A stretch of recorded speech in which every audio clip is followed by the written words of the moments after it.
ఒక ఆవిడ వాళ్ళ ఇంట్లో పని తను ఎంతసేపు తన ఇంట్లో పని ఎంత పనైనా అలా చేసుకుంటుంది కానీ ఎవరిని కాకేసి ఏమి ఇది చెయ్యి అని అన్నదట.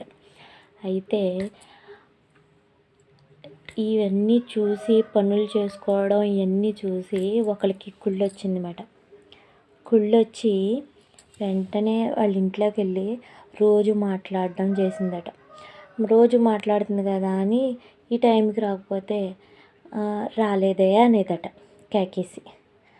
అలా రాలేదే అన్నందుకు రోజు 15 రోజుల దాకా డైలీ వచ్చినట్టు వచ్చి మీతోనే మాట్లాడొద్దన్నారు, మీతోనే కూర్చోవద్దన్నారు, మీ ఇంటికి ఎప్పుడు రావద్దన్నారు అని చెప్పి అనేదట. అంటే అప్పుడు 15 రోజులు అయిన తర్వాత అనుమానం వచ్చింది. ఎందుకు ఇలా అంటుంది, రావడం మా ఆయన మీ ఇంటికి రావద్దన్నారని ఇంటికి అంటుంది, నేను ఏం చేశాను అని ఈవిడ ఫీల్ అయితే అప్పుడు మళ్ళీ మరుసటి రోజు వచ్చింది, మళ్ళీ అలాగే అంది.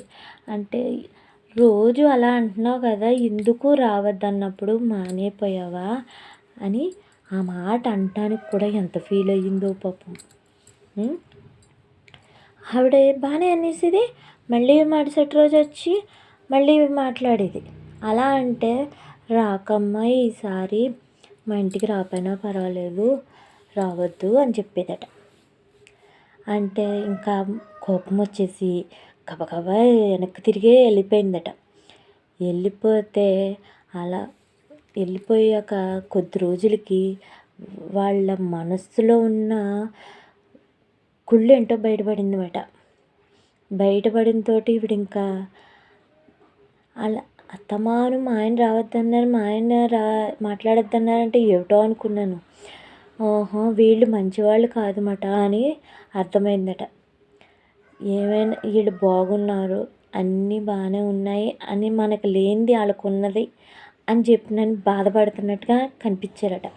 కనపడడంతో ఇంక దెబ్బకి మాట్లాడటం మానేసిందట. మంచి వాళ్ళతో మాట్లాడితే మంచే వస్తుంది, చెడ్డవాళ్ళతో మాట్లాడితే చెడే వస్తుంది.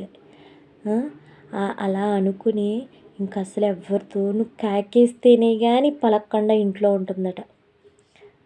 అందరూ అలా ఉంటేనే మంచిదేమో అనిపిస్తుంది ఈ రోజులను బట్టి.